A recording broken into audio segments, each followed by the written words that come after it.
Monotype.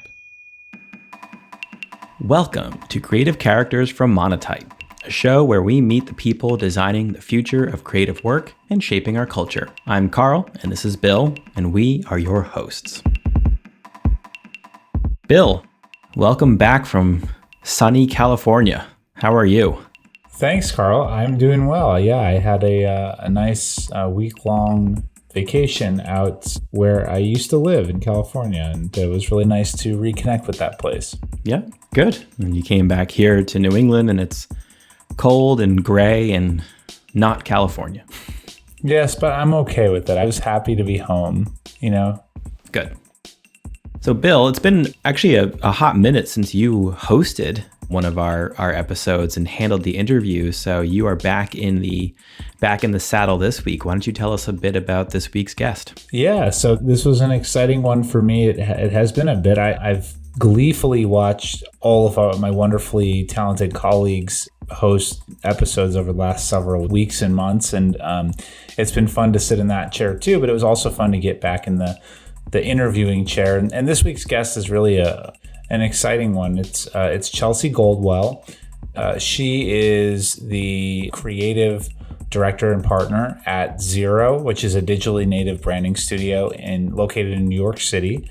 She's had a really, really diverse career growing up in the Midwest.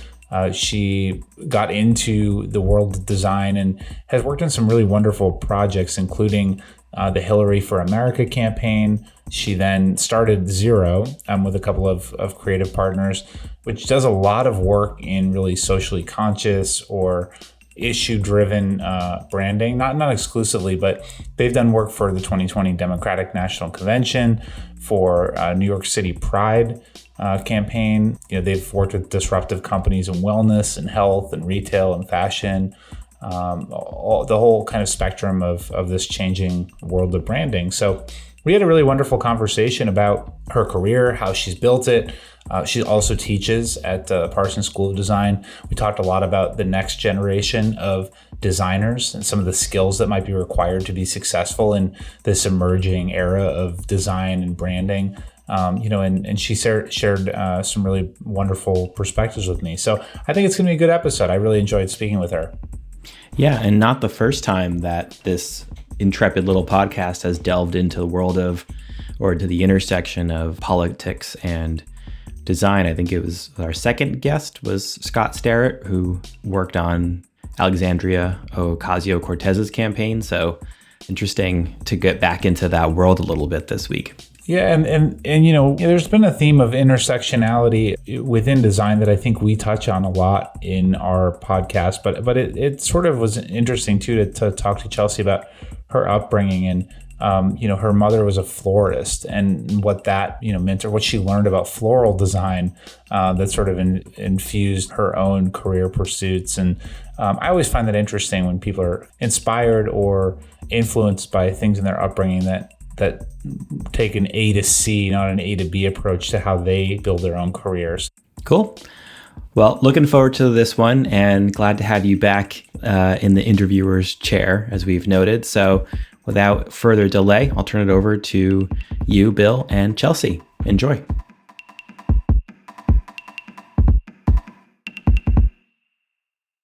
Hello and welcome everybody to today's episode of Creative Characters. I am the host for today, Bill. You know me from all the introductions, and I'm really excited to be here today with Chelsea Goldwell, who is a partner and creative director at Zero Studios. She's also a part-time instructor at Parsons and currently serves as the president of AIGA New York, which is an organization that is near and dear to our hearts here at Monotype. She has a wealth of experience in building a design career and designing for brands, and I'm really just excited to get to know her a little bit. So thank you for coming on the show, Chelsea.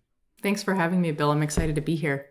So I thought we'd start just by, I love origin stories, especially with designers. I always think they're fascinating and how people get to where they're at, because it's not usually as linear of a path as it is in maybe other professions. So I'd love to just hear a little bit about, what got you into design initially and what sparked or piqued that interest and how you refined that passion over time. For me, it really started with my mom. My mom is a florist, and she also used to paint hand painted signs for local businesses when I was younger. So I saw her do a lot of hand done typography that she painted on barnwood, and she was just always making things for people. And so she really inspired me to figure out that I enjoyed it myself as well, that I enjoyed making art and creating things for other people. So it really started with seeing her and watching her do the work that she did and seeing the joy that that work brought other people that she would create it for. You grow up in that environment, you're seeing, which is actually a pretty diverse set of creative skills, being a florist and also a hand letterer and sign painter. That kind of stuff is a really interesting set of skills. So when it came time for you to study design, to kind of get into it, what were the things that really stood out to you or really of interest to you in building a career? I worked in floral shops throughout my young adult life. And I think it really started with thinking about design in context to texture and color and like how you're bringing something together and creating something that creates a certain feeling or a certain experience for someone else. And so when I got into design school, that was really something that I found joy in, was just thinking about color and the communication that was created that I was making. And I think that in design school, my love for design really started with discovering typography myself and thinking about lettering and the communication around type and what it could offer someone as far as what they were experiencing from the work that was being made. What were some of the key experiences that led you to creating the Zero Studios organization? What kind of led you to say, I want to do this on my own? I want to own some of this design for brands and for entities and that sort of thing. I think it really started, there's a few different things that led to that experience of starting the studio. Really, the foundation was at the Milwaukee Institute of Art and Design, where I went to college. I went there for my undergraduate degree, and that's where I majored in communication design. And after graduating from MIAD, I started working in Milwaukee, Wisconsin as an art director and designer. So that was really where I grew a love for creating many different types of design. I think I get a lot of joy out of making things that are different from one another day to day. So thinking about branding or an out-of-home campaign or working on a photo shoot and thinking about all those different pieces and how they tie to an experience for an audience. And through the work that I did in Milwaukee, that led me to eventually wanting to move to New York. I had this itch that I just wanted to go somewhere else and do something new. And my partner, Mark, and I actually decided that we wanted to move to New York, where I actually found community in AIGA. I looked to AIGA to meet people in the community and figure out what I wanted to be doing in New York, who I wanted to be working with. And so I started going to events and meeting people that eventually I ended up working with. I met Bobby Martin and Jennifer Kynan through an AIGA event. Jennifer eventually ended up becoming my boss at Hillary for America, where I worked for my first year in New York. And Hillary for America really affected my trajectory overall. It was really the experience that was like a very pivotal moment for me in terms of discovering that I wanted to be working on things that I really cared about. It was a really special experience because it was an incredibly diverse team, and it was just a very nurturing environment. We were all working on something that we cared about, and it felt really important to be doing that work. And shortly after the campaign was when my two partners, Mark and Joseph, decided to start Zero. And I really saw becoming part of starting Zero as an opportunity to continue the work that I was doing at Hillary for America and create something that I wanted to see in the creative space as far as the environment and the work that we were doing. And so for me, it was really about creating something that I wanted to see in the world. Yeah, let's talk about the Hillary for America work for a little bit. One of our first guests on Creative Characters was Scott Sterrett, who did a lot of work for AOC's campaign, also in New York. I think I mentioned to you off air that we recently had the Heffler and Co team join Monotype. Who's responsible for Gotham, which is President Obama's typeface, and Mercury, which I believe Mercury was Biden's. They then worked for Elizabeth Warren's presidential run.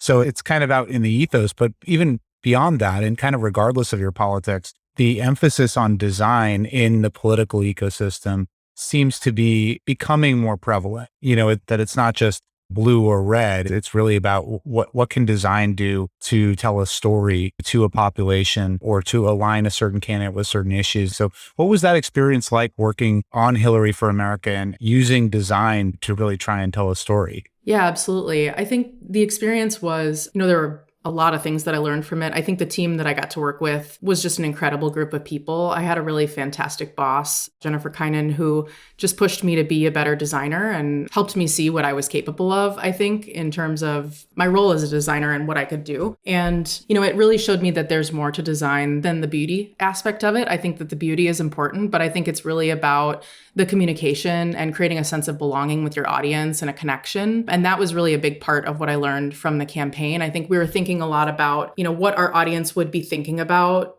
with Hillary. I think something that we talked about a lot was, not everyone in America would get to meet Hillary Clinton, but many of them would see our designs. And so our designs needed to be a reflection of Hillary and what she had to offer in her voice so that everyone could still feel like they were connecting with her through the campaign and the work that we were doing.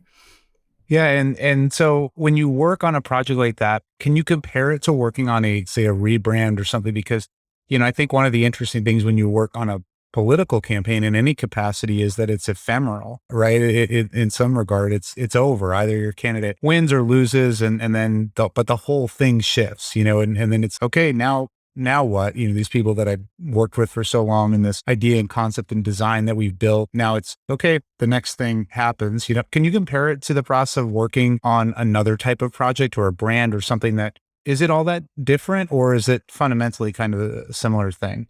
Yeah, no matter what you're creating, as far as like a brand identity that you're creating a story that you're telling for a particular audience and creating an opportunity for people to connect with either a person or a company or whatever it is that you're creating a brand for. And so I think no matter what that brand is representing, it's telling the story of what it represents. And so I really see it being very similar in my day-to-day work with what we did on the campaign. And okay, so obviously the campaign ends, and shortly thereafter is when you join the team to start Zero. And so, what was the ethos behind it? Was there a certain type of branding or type of design, a gap in the market, so to speak, that you and your partners were hoping to target? What was kind of the impetus for it?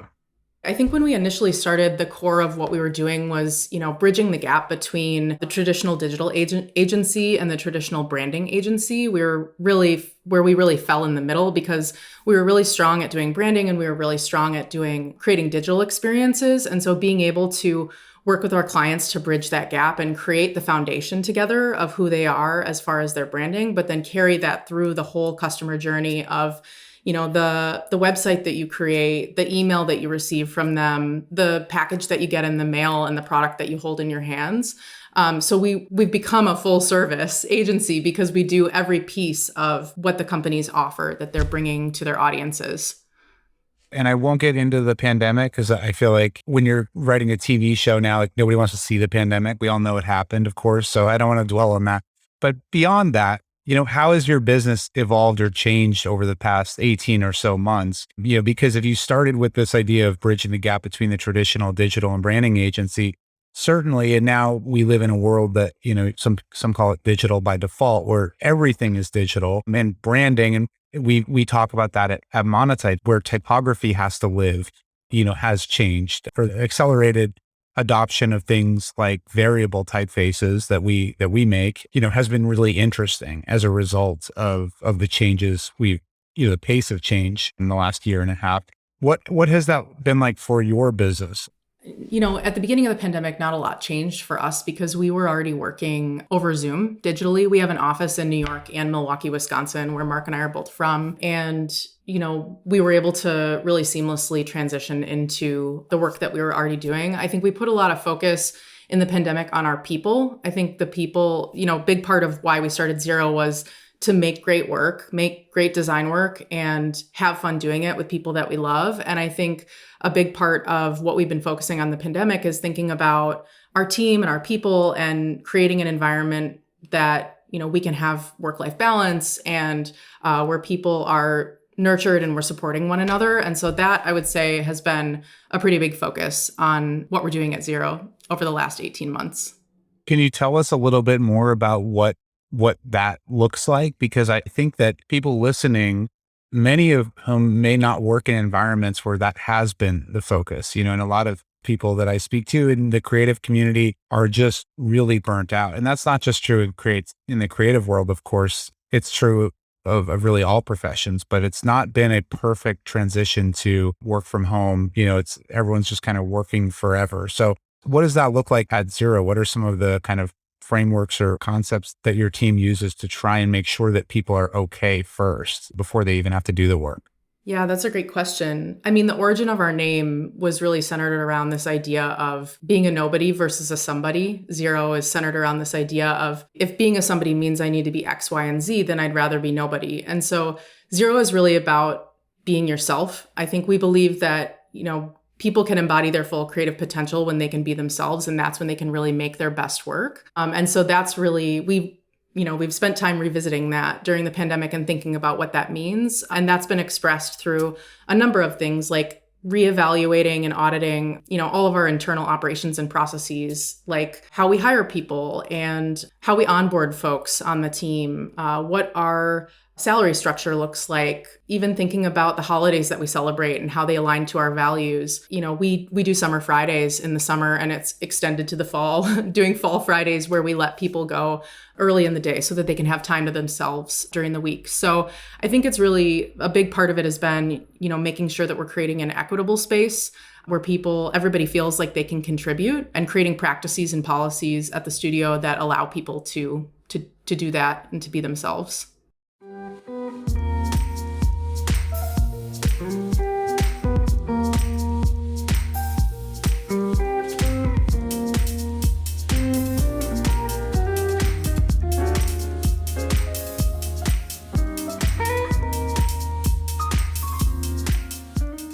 I think it's important to take time for yourself and make sure you're balancing life with work, because your design work will be better if you are taking care of yourself and making sure you're taking time to rest and do things you enjoy. Okay, but how do I do that, Chelsea? How do I really make myself do that? I think it's really hard to give yourself that permission to try and force yourself to take that time and to be kind to yourself.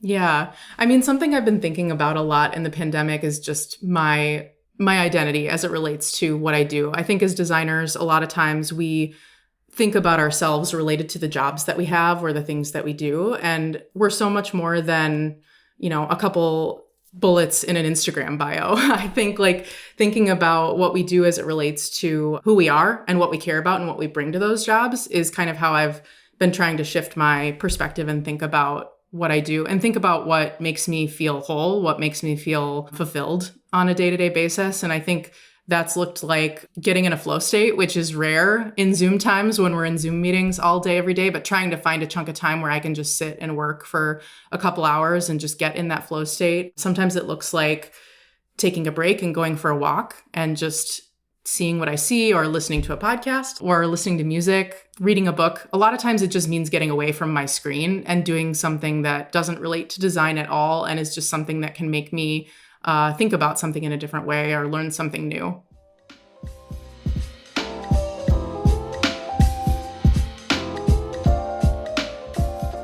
I think you bring up something important there too, which is the idea of a flow state. The father of flow, I won't attempt to pronounce his name, but the psychologist who made famous that concept, he passed away actually, I think last week at the age of 88. But I think that's something I try to think a lot about, is paying attention to when you get into that flow state, because you can sort of tell, right? The ideas behind it are, you can't really determine the passage of time. You kind of get in the state where you're just so locked in. But I also think there's almost this adrenaline or this, really tangible feeling that happens when you're working on something that lights you up in that way, and paying attention to that and then trying to replicate that feeling or do more of that type of work. It's not ever perfect where you'll be able to get rid of all the things that don't take you into a flow capacity, but trying to get more or closer to that level on a regular basis is maybe a good directional thing to pursue. Yeah, absolutely. Trying to carve out that time. I feel like it's just having like a couple consecutive hours to be able to get into that and not be interrupted. Well, I hope that we all figure out how to do it at some point because it's important. I hope so too.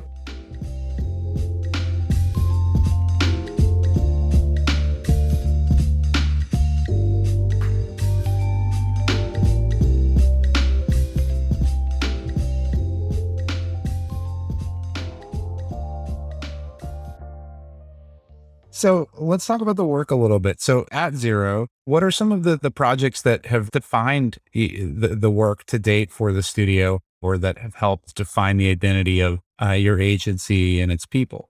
I think one of the biggest projects that really defined our work at the beginning was working on the website for Buffy. Buffy is a very fluffy, comfortable comforter that's also better for the environment. And we worked with them to create what we were calling the most comfortable website in the world. So that was really a foundational part of the work that we're doing now, because we work with a lot of startups that are creating a new product or a new service that they're offering to the world. And so Buffy was really foundational in the work that we're doing now and what we're creating.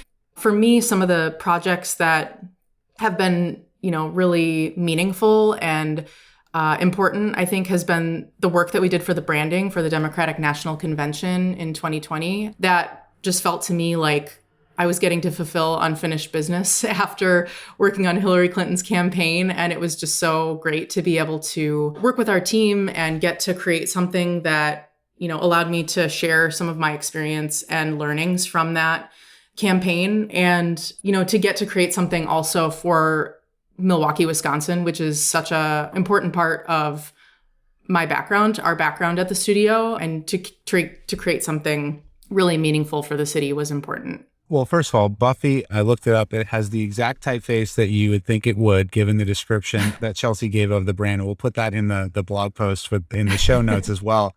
That's what I think our team has called before. I think the name always changes, but something like soft serve Serif typeface, very comfortable, like a typeface that you would lie down in and take a nap. Yeah. And so I can see the inspiration for that design. But I want to dig in a little bit to Milwaukee. I have this theory that your location, it does define part of your identity too. And that's fluid, in the same way that other parts of identity are, and that when you change your location, you pick up new characteristics or influences, but where you're from is always part of that. I thought about that a lot myself during the pandemic. I'm from New Hampshire originally. I lived in Brooklyn, New York, and in Boston. And then I lived for the last 6 years in Los Angeles. And during the pandemic, I moved back to the Boston area, and leaving Los Angeles, even though I wanted to, was really hard for me to think about how it had defined my identity for 6 years. Like telling people I lived in LA was part of what made me think who I was. Like, and Yeah. you say, and I mean that almost like embarrassingly, to say in that Instagram bio thing,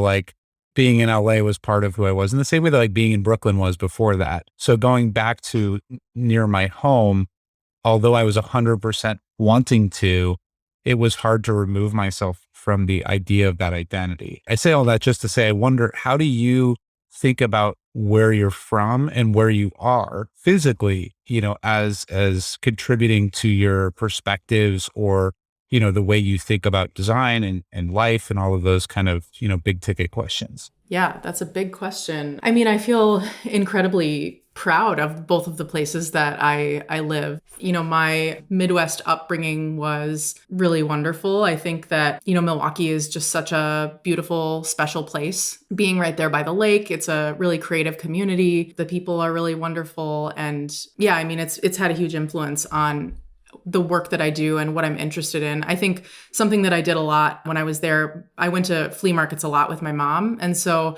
I was always looking at like the packaging and thinking about type as it relates to like old objects. And so that's been something that's sort of carried throughout my career and something that I'm interested in. Even when I'm like feeling uninspired, you'll usually find me either like searching through eBay for things or like going to antique shops and just looking at things, trying to find inspiration for something in that way, because of that experience that I had growing up and seeing those things on a regular basis.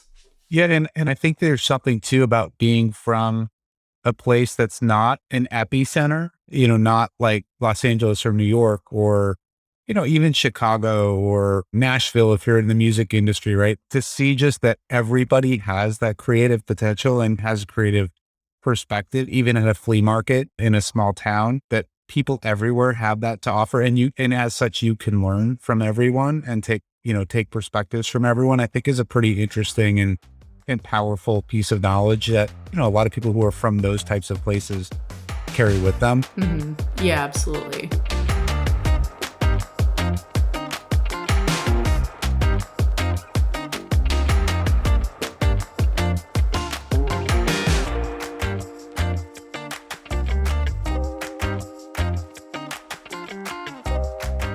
So you are a part-time instructor at Parsons, which is obviously one of the most, renowned design schools. Another place that is near and dear to Monotype's heart. Anyone that teaches design and typography is someone that we care deeply about. I wonder, what is it like teaching the next generation of designers? And have you found it difficult to connect with the world that you came up in versus the world that they might be coming up in? I love teaching. I love talking to students about design. The connection that we share is our love for design and talking about it and figuring out like how to solve problems, seeing things in new ways. I mean, the students are so much smarter than me, and it's so exciting to learn from them and hear what they think about the world and what they think about design. I think I was lucky enough to have really incredible teachers when I was at MIAD at the Milwaukee Institute of Art and Design who just showed me new ways of thinking about design and were so thoughtful and caring and empathetic towards me as a student. And I think that I've just wanted to be able to share that with the students that I work with now and be able to give back in that capacity as well. And so when you're thinking about, teaching them and it sounds like learning from them as well, have there been things that you've learned from your students that, maybe not in techniques necessarily, but ideas or trends or things that, that they're thinking about that you've then brought into your client work? Oh, absolutely. I mean, they taught me what TikTok was. So right. It's very important foundational knowledge to have. But yeah, of course, I think when I was teaching the branding class, at the beginning of the course, we would do these brand audits where students would audit brands that they were interested in. And that was such a fun period of the class for me because it was just really fun to get to see what they were interested in, but then also what they thought about it, what resonated with them, what didn't, and be in conversation about that. It was really helpful in the work that I'm doing on a daily basis with creating brands and thinking about what resonates with audiences and what people care about. What's great about, every sort of generation of designers or creators is that they then pick up the mantle of what has been built before and they add on to that and take it into a different stratosphere. What are the skills that you think will be required for the next generation of designers? And I think that would extrapolate to young designers who might be listening, who are, a few years into their career or starting their career. Maybe they're freelancing or maybe they're a junior designer at an agency or a brand or something. But, what are the skills that you think will be important for successful designers in the next, say, 10 years? Yeah, I think that ideas and craft go hand in hand. I think those two things are incredibly important. Ideas especially. I think one of the questions I always ask when I'm interviewing folks for design jobs at Xero is, why did you create the work that you did? How did you make the decisions that you did? How did you get to the outcome that you did with this design? And so I think that those ideas and the reason behind the designs that we're making are so important, as well as the craft and the details and the thinking around how it's created to assure that we're making something that's going to will last a long time, will withstand the test of time for our clients. So yeah, thinking about ideas and craft really both being equally important. And it used to be, right, that in the advent of the digital age, everyone that was a designer knew how to do the analog version, right, of anything they were designing, whether that was like printing or, or setting type in our world or anything like that. But now everything's digital, right? And these young designers are coming up in a world where that is the medium. Everything starts digital, right? Do you think that it's like when we learned cursive and then never had to learn cursive again? Or do you think it's something that they're never had to use cursive again? Or do you think it's something like it's important for people to know the history of the design that they're specializing in? Yeah, I think it's important for people to understand the history so they can understand the origins of something that they're creating and what it's harkening back to. Definitely. we see that manifest in design. Even that Buffy example you shared, the other sort of trend it reminds me of that our studio has talked a lot about is the idea of nostalgia, right? Nostalgia driven design, where especially, and we've written about this as have many others, but in a world that is as chaotic and stressful, frankly, as ours is right now. I think there was one report that suggested last year was the most stressful year in modern history. And I have no idea how they tracked that or what the methodology was, but I would say this year wasn't that much less stressful. And so I think people, they look for comfort in design as well. So understanding those trends too, and how design has tied to specific periods throughout history is helpful when you're then trying to connect a brand or an idea to a different period throughout history as well.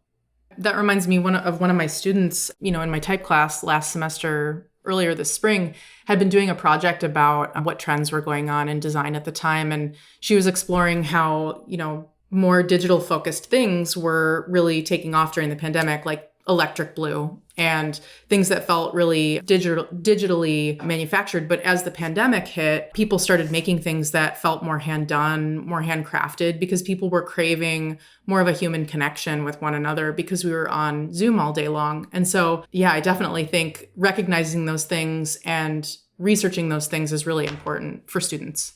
It extends to all types of design as well. But what is so, I think, fascinating to me about design and creative work is that it both is a reflection on the time period in which it is, created. It's a timestamp in many ways, a period of design, of architecture, of music, of art, of all different types of mediums.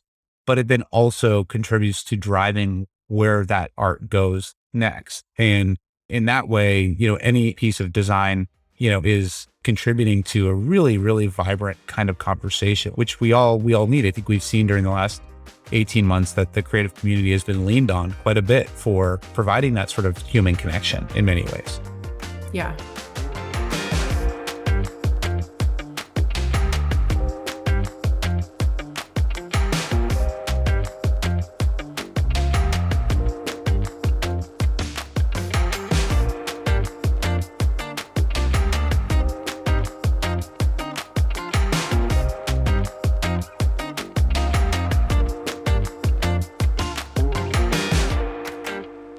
I just have one more question for you, which is for people who are listening who are looking to build a career in the same way that you have, which is really multidisciplinary for young designers that, honestly, not just young designers, everyone who's trying to figure out what the hell they want to do with their lives at any age, right? Or any place in their work, especially right now when we're seeing, the great resignation and people are trying to go on their own or they're recalibrating their careers. There's a lot of internal conversation from people about what should I do? How do I build a career that aligns with my true north, that I could be proud of, that takes the best of what I have to offer and allows me to use it? What pieces of advice would you give those who might be having that internal dialogue and struggling where they should go next and what steps they should take to build a career that they could be proud of? Yeah, I think throughout my career, I have really listened to my gut in terms of when something has felt right and when something hasn't. And I've learned just as much from the experiences that weren't working for me as the experiences that were working for me. And all those things make up who you are and what you have to offer in whatever you're doing. I think for folks, it's important to find a mentor that you can relate to. I think a lot of times designers will look to studios or design studios or agencies or companies for, where they want to work. But I think it's really important to seek out the people that work at those companies and figure out who you want to learn from, who you can relate to, and who you want to work with on a day-to-day basis. I think that's a really important thing. I've gotten a lot of emails from designers who will be willing to work without pay. I think that designers should be paid for the work that they do. And so that's a really important thing that I think students need to know, that, and early career designers as well, you deserve to be paid for the work that you're doing and should be paid for the work that you're doing. It's important to get off the screen as well. I think, like we were talking about before, just getting away from Pinterest and going for a walk to find inspiration, or going to an antique store or going to watch a movie, just looking for inspiration beyond your computer screen and being able to learn from the world around you as well as the people that you work with. Those are all really wonderful pieces of advice, and I appreciate you sharing them, especially I would say the bit about being paid for your work, because it's a really hard, I think, to get over the imposter syndrome of I don't deserve to be paid this for my efforts. But the truth is that you do. And so, that's something to really keep in mind. Yeah. That was great. Thank you so much. I just had a really great time chatting with you, Bill. So thanks for taking the time to connect with me and have this conversation. Yeah, well, I really appreciate you making the space for it. And I know our audience is going to learn a lot from you in your journey. And we'll also, like I said, make some of the work, available in our follow-up blog posts so that people can connect with you and with your team at Zero to learn more about the work that you all are doing. And so with that, I thank you so much for joining us, Chelsea. Thanks for having me, Bill.